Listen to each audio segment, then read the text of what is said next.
ও যখন ছোট, খুব ছোট, পেপার পড়তে পারে না, মা এখানে কি লেখা আছে। তো এখানে এই পাথফাইন্ডার বলে একটা সেন্টারের নাম লেখা আছে। এখানে কি হয়, এখানে যারা মেডিকেল করে, ইঞ্জিনিয়ারিং করে, তারা এই কোচিং সেন্টারে পড়ে। তখন থেকে মা আমি এখানে পড়বো এবং ডক্টর হবো। তা ওটা তো অনেক খরচা, আমার বাপি বলেছে আমাকে দেবে।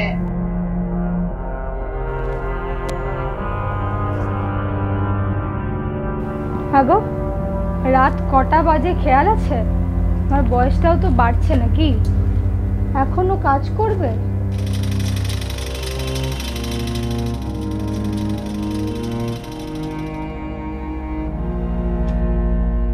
সালটা 2020, সেপ্টেম্বরের শুরুর দিন।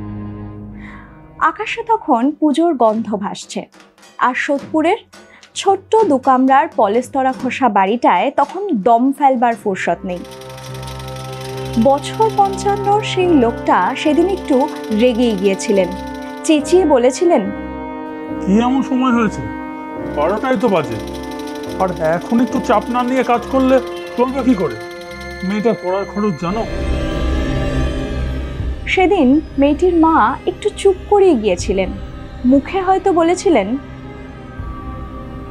চোখের পাওয়ারটাও তো বাড়ছে, এত রাত জাগো, চিন্তা হয়।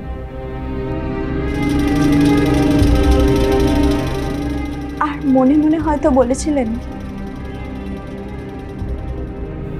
আর তো কটা দিন, মেয়েটা ডাক্তার হলেই।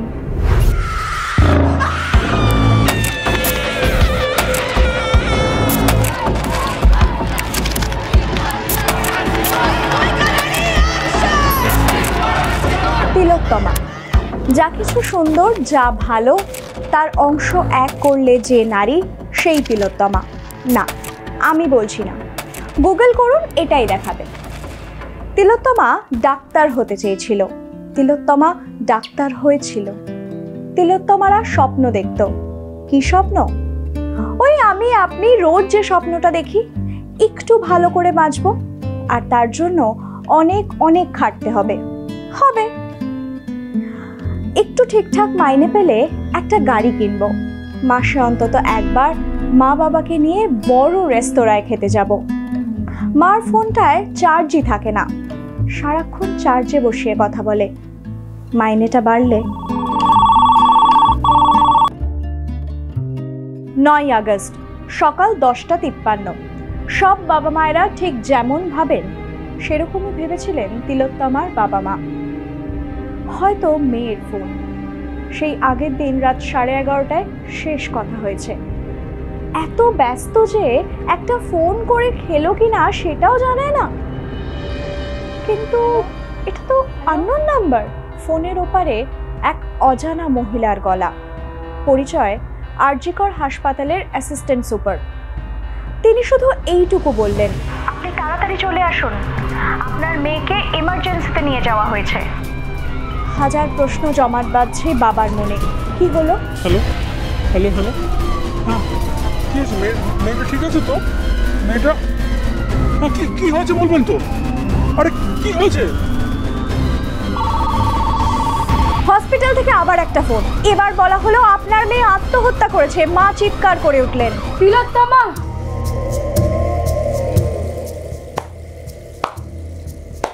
বাহ প্রশাসন, বাহ আরজিকর, বাহ প্রিন্সিপাল।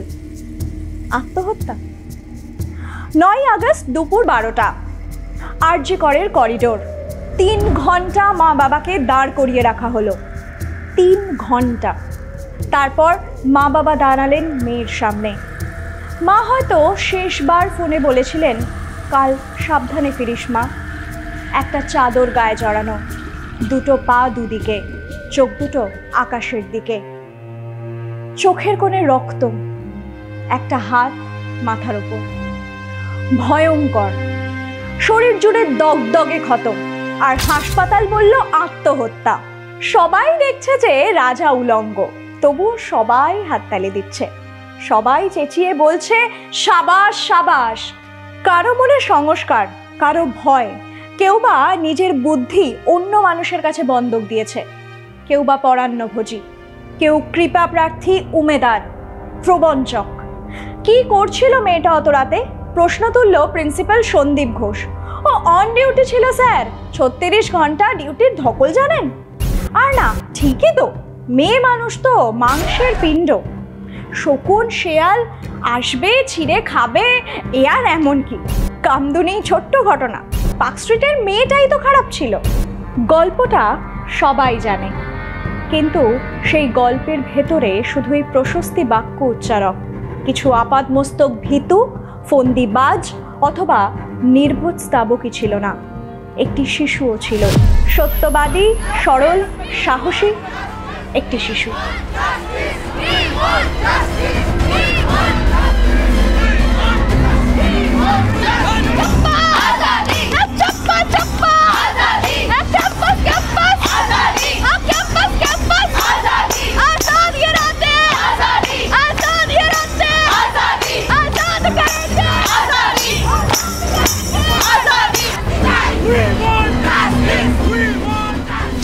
আগস্ট মধ্যরাত, এক তিলোত্তমা দেখল আর এক তিলোত্তমার বিচারের দাবিতে মেয়েদের রাত দখল।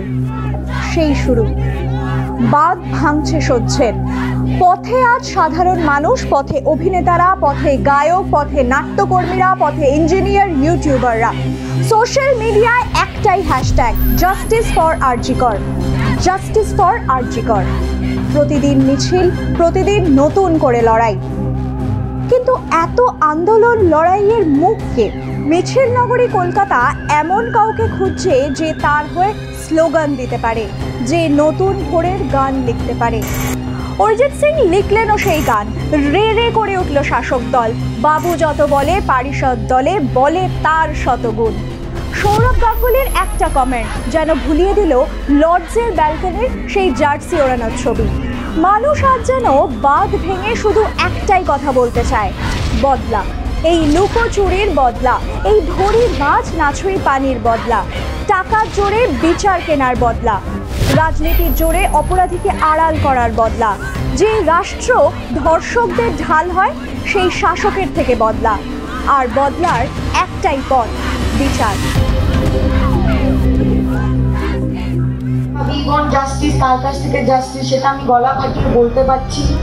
তাতে যদি আমার বাংলা ছবি আর আমি না করতে পারি, আমি মারাঠি ছবিতেও কাজ করেছি, আমি উড়িয়া ছবিও করেছি। আমার কন্যা গতকালই কয়েক মাস এখানে থেকে তারপর পড়াশোনা করতে দিল্লি চলে গেল। অদ্ভুত লাগে, আজ থেকে 3 বছর আগেও যখন প্রথম দিল্লি গিয়েছিল গ্র্যাজুয়েশনের কোর্স শুরু করার জন্য, তখন ওকে আমরা সবাই মিলে সাবধান করেছিলাম ওখানে কিন্তু রাত্রিবেলা যেখানে সেখানে সিনেমা দেখতে চলে যাবে না, শহরটা কিন্তু দিল্লি, কলকাতা নয়। আমাকে এইবার আমার মেয়ে প্রশ্ন করেছে, তুমি এবার কি বলবে, আমি কোনো উত্তর দিতে পারি। আমরা আরো দেখেছি রাজ্যের শাসক দল নিজেরাই বিচার চাইয়ের দাবিকে প্রহসনে পরিণত করার আপ্রাণ চেষ্টা চালাচ্ছে। আমরা একই সঙ্গে এটাও দেখছি বাকি ছোট বড় রাজনৈতিক দলগুলি অবস্থা বুঝে ঘোলা জলে মাছ ধরতে নেমেছে। আমরা সব দেখছি। রাগে ফুঁসছে সবাই, নিজের বাড়ির মা বোন মেয়ের কথা ভেবে মনের কোনো এক নিশান কোণে ভয়ের মেঘ জমেছে। তিলোত্তমাকে কি অবস্থায় পাওয়া গিয়েছিল মনে আছে তো? মনে আছে তো সেই পোস্টমর্টেম রিপোর্টটা? তিলোত্তমার চোখ থেকে রক্ত গড়াচ্ছিল। কখন চোখ থেকে রক্ত গড়ায়? সম্ভাব্য 3টে দিক হতে পারে। ইন্ট্রা অরবিটাল প্রেশার, মানসিকভাবে চোয়াল চেপে ধরলে চোখের নার্ভ ছিঁড়ে যেতে পারে। বুকের ওপর কেউ চেপে বসলে, গলা টিপে ধরলে। এখানে মনে রাখতে হবে তিলোত্তমা ছটফট করছে, পায়ে একটার পর একটা আঘাত।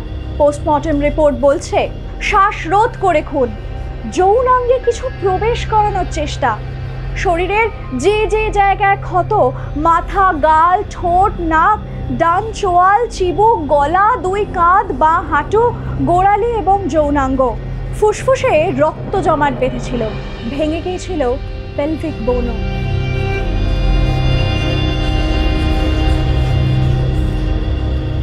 সোদপুরের বাড়ির দেওয়ালে ড্যাম্প ধরেছে, খসে পড়ছে চাঙর। প্রায় আয়ু শেষ হয়ে আসা সিলিং ফ্যানটা অদ্ভুত আওয়াজ করে ঘুরেই চলছে। মেয়েটা হয়তো ভেবেছিল এবছর ড্যাম্পগুলো সারাবে। পাগলি মেয়ে, ও তো জানতেই পারেনি সমাজ, প্রশাসন, শিক্ষা, স্বাস্থ্য পুরো সিস্টেমটাতেই বড়সড় ড্যাম্প ধরে গেছে। মার জন্য নতুন ফোনটা আর কেনা হয়নি। এখন ঘড়িতে 11টা বাজে। মা রোজকার মতো দরজার সামনে অপেক্ষা করছে। শুধু মায়ের তাকানোটা কেমন অসহায়ের মতো।